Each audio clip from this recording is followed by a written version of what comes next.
Boxing update mga tol, matatandaan noong 2021 at 2022. Lumalabas ang balitang bakbakan ni Pacman versus Josh Taylor, posible daw maglaban. Hanggang ngayon po 2023 na at hanggang 2024, may balita pa rin tungkol sa kanilang sagupaan. Ayon kasi sa payag ni Bob Arum sa Probox TV, magbabalik raw itong si Josh Taylor at may plano si Arum sa kanya. Plano ni Arum na itapat kay pambansang kamao Manny Pacquiao, pwede raw yan sa catchweight or 147 pounds. Yung ganitong klaseng laban, siguradong interesado umano si Pacman dyan. Parang sigurado nga po si Bob Arum na papayag si Pacman sa kanyang plano. Matatandaan na hindi na ikasa ni Bob Arum ang laban ni Pacman kay Terence Bud Crawford dahil walang perang pambayad kay Pacman at naghahanap pa ng malaking sponsor sa laban. Paano na lang kaya kay Josh Taylor na hindi naman pang malakihan ang laban?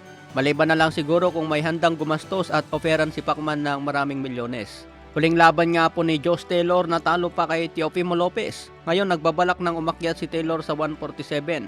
Sa ngayon mga tol, konti na lang ang magandang laban kay Taylor sa 147.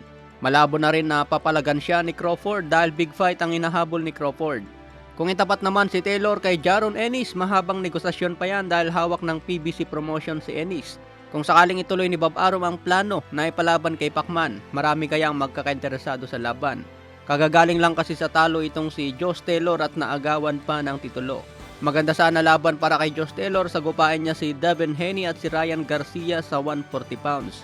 Ito ang big fight ngayon na pwedeng harapin ni Josh Taylor matapos matalo kay Lopez. Kaya abangan po natin ang plano ni Arum kung itutuloy niya ang Taylor versus Pacman. Sa iba pang balita, promoter na si Ed Hearn tinawag ang 4 na potential fight para kay Conor Benn the Destroyer. Kung hindi raw mag-finalize ang laban ni Conor Benn kay Chris Eubank sa February, sinabi agad ni Ed Hearn ang 4 na listahan. Ito raw si Jaron Ennis, Kit Turman, Mario Barrios at si Beryl Ortiz. Kung sino raw ang may itlog na tatanggap sa offer at papalag kay Conor Benn, handa agad ikasan ni Ed Hearn. Pinakamagandang laban nga po dyan para kay Conor Benn kontra Turman at kay Jaron Ennis. Sana palagan nila si Conor Benn para mabuhay ulit ang welterweight division. Wala nang aabangan sa welterweight ngayon matapos maghari si Terence Bud Crawford. Panahon naman ng mga batang prospects na magpakilala sa welterweight. Hindi na kasi papalagan ni Crawford ang mga pausbong pa lang ngayon sa welterweight. Target kasi ni Crawford ang malaking laban kontra Canelo. Sa iba pang balita, Ryan Garcia bad trip na naman kay De La Hoya at Bernard Hopkins. Sinasabi daw kasi ni De La Hoya, titignan niya ang performance ni Ryan kontra Oscar Duarte kung pwede na ulit itapat sa mas matinding kalaban. Magdesisyon raw si De La Hoya kung sino ang next target para kay Ryan depende sa kanyang performance. Hindi nagustuhan ni Ryan ang payag ni De La Hoya na yan. Wala raw karapatan si De La Hoya na magdesisyon kung sino ang gusto kalaban ni Ryan. Hindi daw niya kailangan ng taong walang tiwala sa kanya.